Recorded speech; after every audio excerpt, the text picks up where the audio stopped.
Assalamu alaikum wa rahmatullahi wa barakatuh, everyone. Hope you're all doing well. If you haven't checked out part 1 of this reaction video, then please do. I'll leave a link in the description below. But otherwise, enjoy. Ayaan Ali is a feminist. We are opposed to feminism, and we say that feminism has now almost certainly been cracked open as a false ideology. Of course, I think I should add to this, in addition to all that was aforementioned, that Ayaan McGann herself was embroiled in the most embarrassing of public inquiries, if you can call that, whereby she herself was in a polygynous relationship. She was a mistress. She was a mistress to Niall Ferguson, her husband now.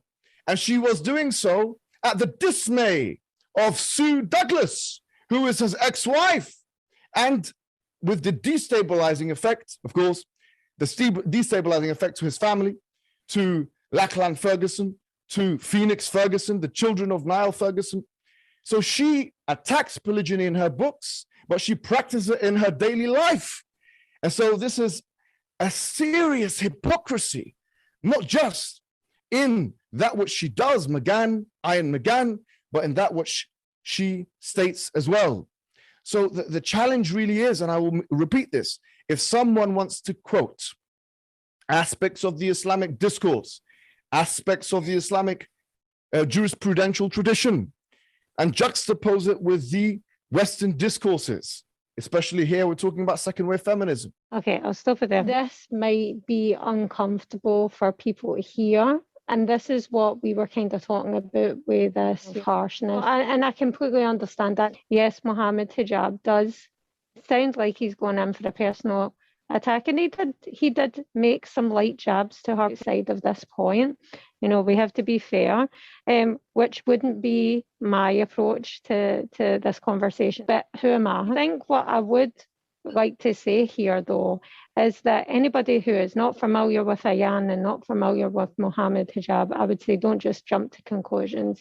Actually listen to the points that he's making. Ayaan doesn't even know the basic principles of Islam, and it was very evident in this discussion. And how can someone dedicate their life to posing something they don't know the basics of? The thing is, though, it is sort of relevant. She has dedicated her life to undermining Islam as a life system. She has attacked polygyny, not just marrying a woman for his own personal self desires.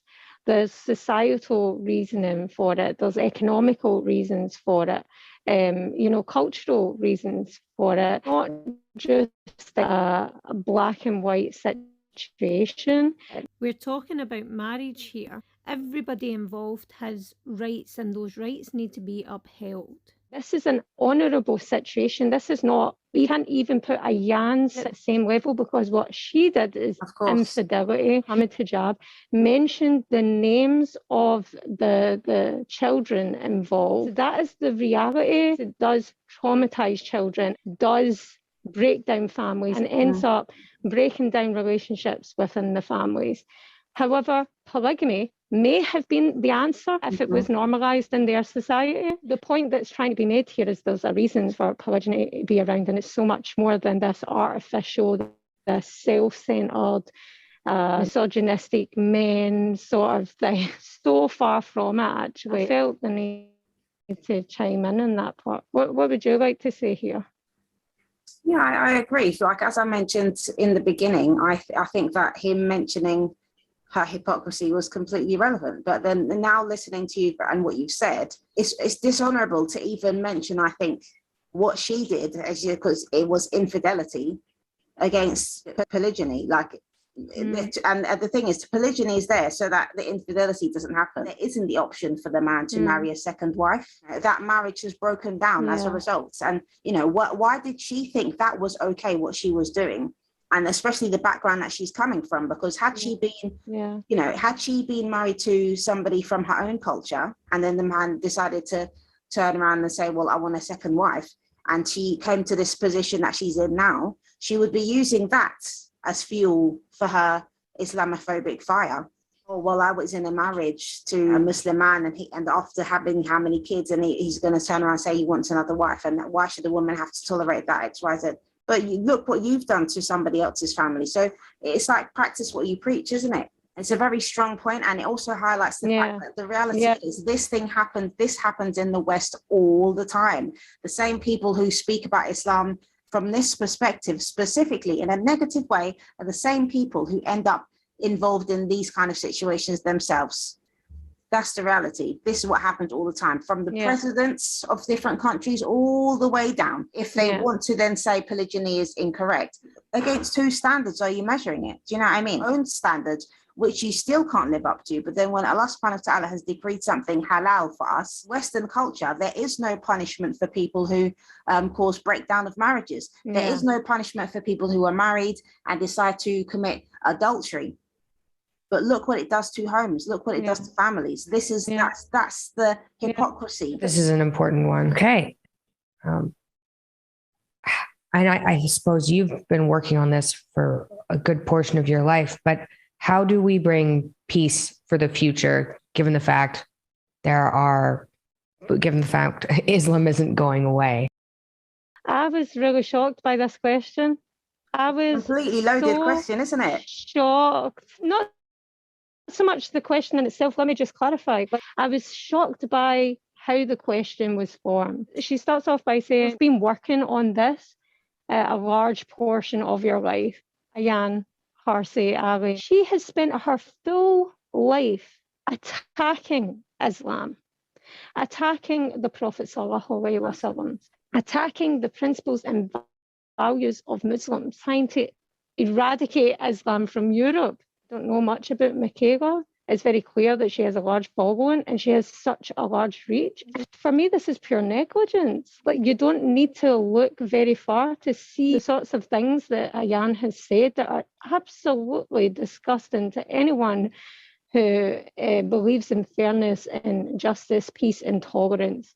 She is the opposite of that. The Norwegian terrorist, right-wing terrorist guy who killed 69 people on that island, and he did it because he was so angry at the Norwegian government supporting multiculturalism in Norway. He actually dedicated a full chapter of his agenda to Ayaan and the things that she said, to connect Ayaan Ali's work with peace. We as Muslims, we try to give people the benefit of the doubt. So I'm going to assume that it's ignorance on Michaela's part. You know, your thoughts on this, and then we'll move on to what this person actually says in the answer. I wrote down here, superiority complex of Western laws. That's what I wrote, because I just thought like it was a very, I have to say this, white privilege thing to say. Thought it was disgusting. As a Black person, she's become like a token backing what they want to get rid of. They propagate these ideas that Islam is backwards and it's not cohesive with modern day and modern living.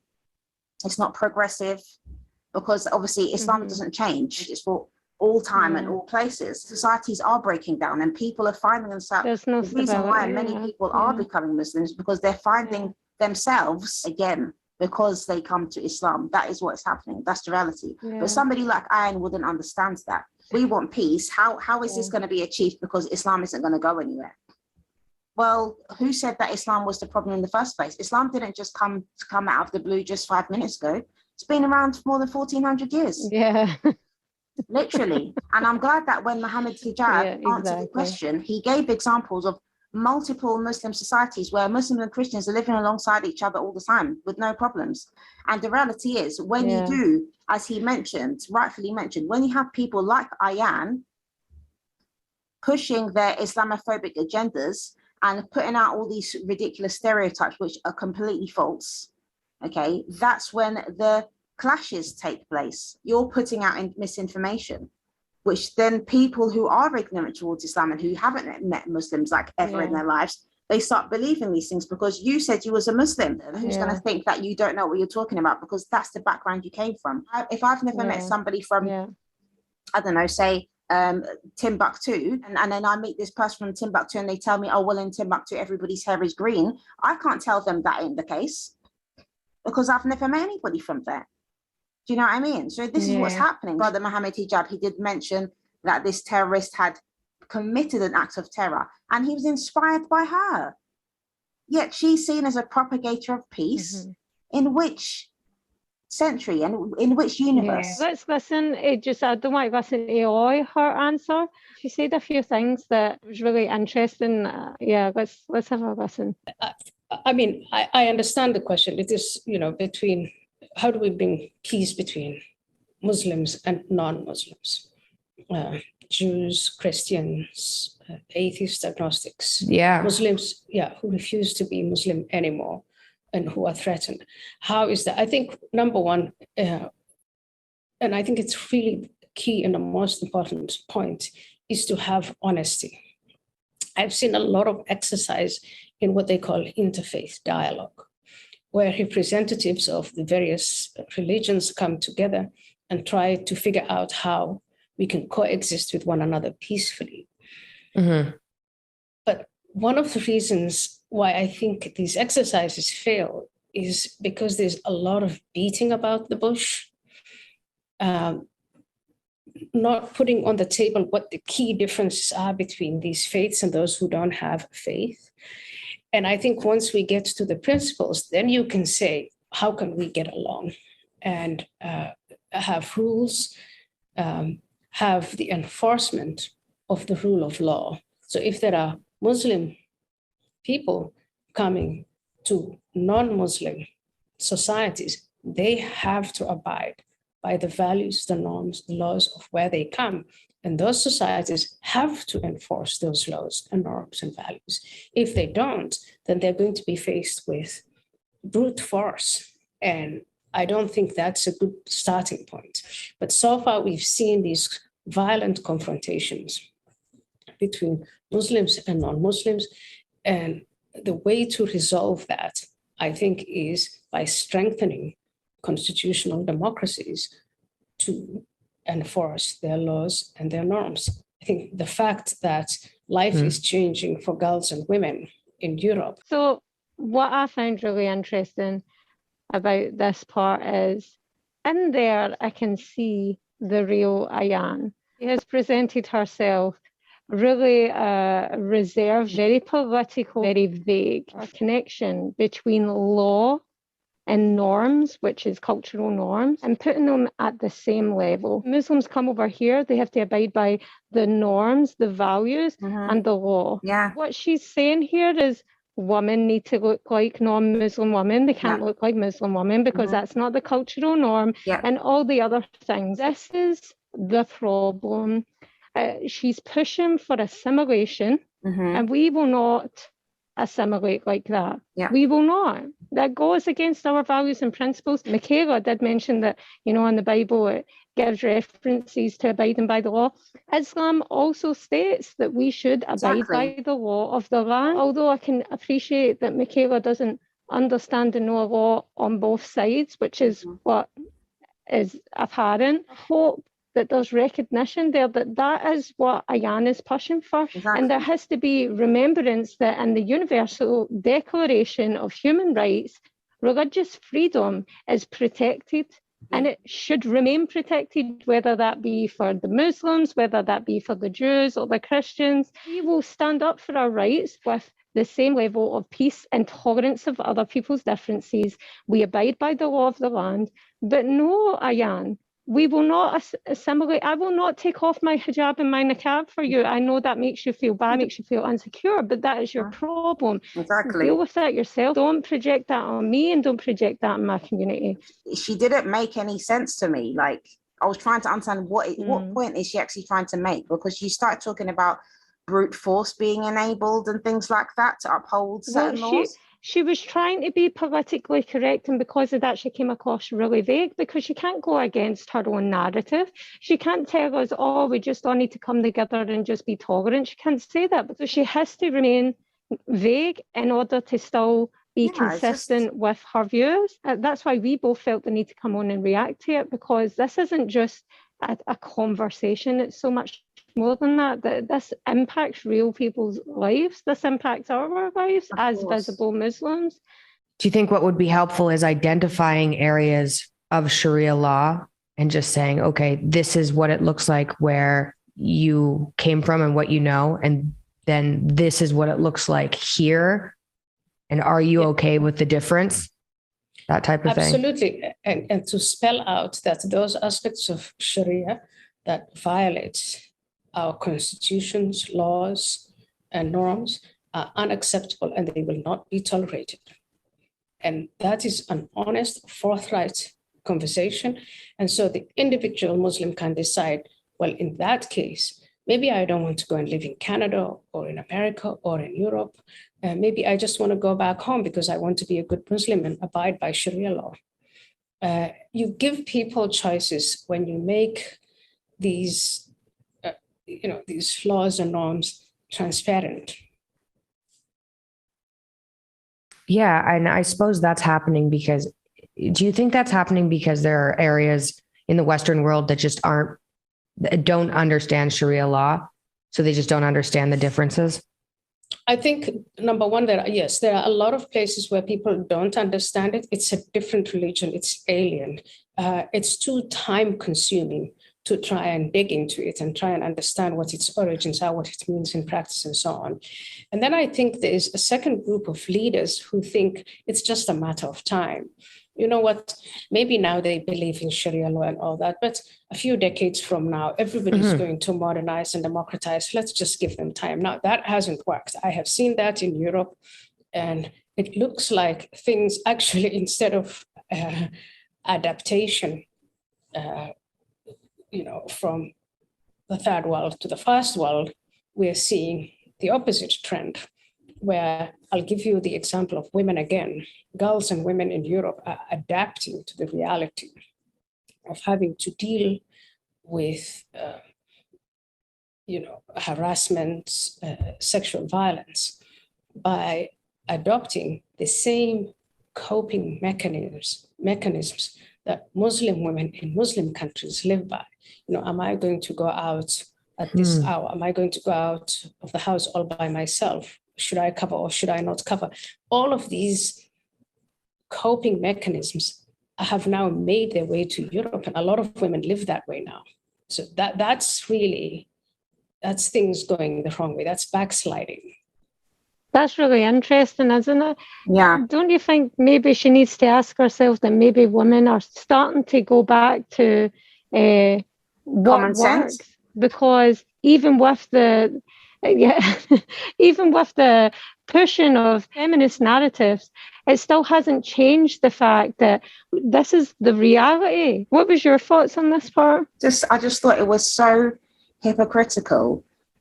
And, she's basically trying to say that the reason the women in the West are getting harassed now is because of the influx of Muslim men, which is not the case. I mean, the nature of men is the nature of men. Freedom, or so-called freedom, that women think that they have in the West, they're told that they have because of how they can dress however they want. And it doesn't stop women from being harassed by any man. It's like you're telling women that, protect yourself now because there's these brown men coming from the East.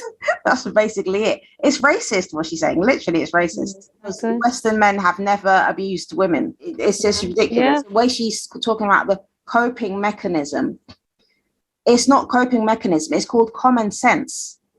When you leave your house, you lock the door. Is that a coping mechanism? No, it's because you understand life. Nobody's allowed to steal your car. No one's allowed to steal your possessions. These go against the law of any country. Yeah. But you're still going to lock your car door. You're not going to say, oh, well, it's against the law for somebody to steal my car, so therefore I can leave the car door open, I can leave the windows open, and nobody should touch it. And when a man who is thinking about a woman's safety, how does that make him misogynistic? Because this is what they're saying. If a man is caring about a woman, he's worried about, how she looks when she leaves the house, because he knows how other men think, because he's a man.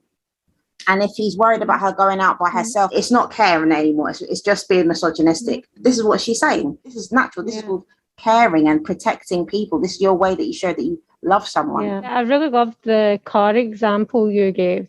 I mean, it was spot on. We are so protective of our cars. But at the end of the day, if our cars get stolen, it's nothing but material. It might be an inconvenience and a loss of money, but in terms of long-term damage, nothing much. But we put that as a priority, but we don't put ourselves. We should take more care of ourselves. You know, we shouldn't be just walking outside with wishful thinking. And it's really funny that these are the realities of life. And, you know, Ayaan is very much making that a Muslim issue. She's not taking into account that, in fact, this is not a Muslim issue. This is an issue in all societies. I mean, we only need to look at the statistics that come out of America to see how much of an issue this actually is.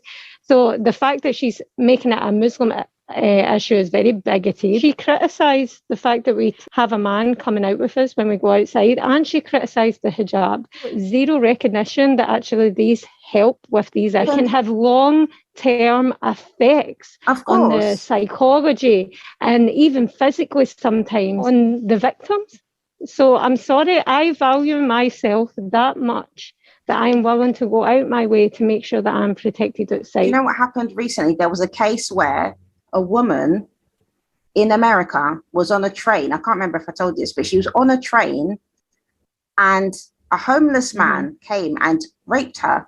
People surrounding them, and not one person did anything to stop it. Can you imagine? I'm not putting the blame on the woman in any sense. But how can we then criticize Islam for making the responsibility of the safety of females on the men? That is the job of the men. This is the results, an extreme result of individualism, caring about other people, only focusing on your own self and your own personal well-being. And Islam is the complete opposite of that. Islam is a religion focused on the well-being of everybody, not just the individual, because the individual only benefits when everybody benefits. Thinking as a human being, man-made laws that have been put into place which can change depending on the whims and desires of human beings. Like she mentioned the norms, do you remember that? These norms she's referring to are the norms of the last 20 years. They're not even the norms back in the day. Actually, we would probably reflect those norms. This is what people need to understand. We do not change the religion because Allah tells us that He has perfected it. So therefore, we don't change it. We can adapt where we're able to adapt. We can abide by the law. We can show peace. For me to summarise it, I thought a lot of beneficial points were made. I think a lot of her claims were squashed through that. I wasn't really a fan of the setup, and I do really worry about people like Ayaan getting on platforms like these. People will start to believe that because she's on maybe Jordan Peterson's podcast or, Michaela's, that, she must be a credible person then. I agree with the points that you've made. And I think this is one of the reasons why it's important for Muslim women to have a voice. There's female sheikhs out there, sheikhs, scholars of Islam that can talk at length about these issues and go into details with references. These are the people that need to be spoken to, not people like Ayaan, I didn't benefit from anything she said whatsoever. But it just goes to show you only need to write a couple of books to be invited as an expert on the topic. As usual, I love our conversations. We were planning on talking about another important topic, but we felt the need to react to this one because we are directly affected by people like Ayaan and their agendas and their narratives. So we were really passionate about giving our sort of side of the story. But please do keep an eye on future videos between me and the Niqabi Diaries. Thank you again for coming on. Do you want to end it with a dua, inshallah? Alhamdulillah, everything. Subhanaka Allahumma wa bihamdika nashhadu an la ilaha illa anta nastaghfiruka wa natubu ilayk. Assalamu alaikum wa rahmatullahi wa barakatuh. Wa alaikum salam wa rahmatullahi wa barakatuh.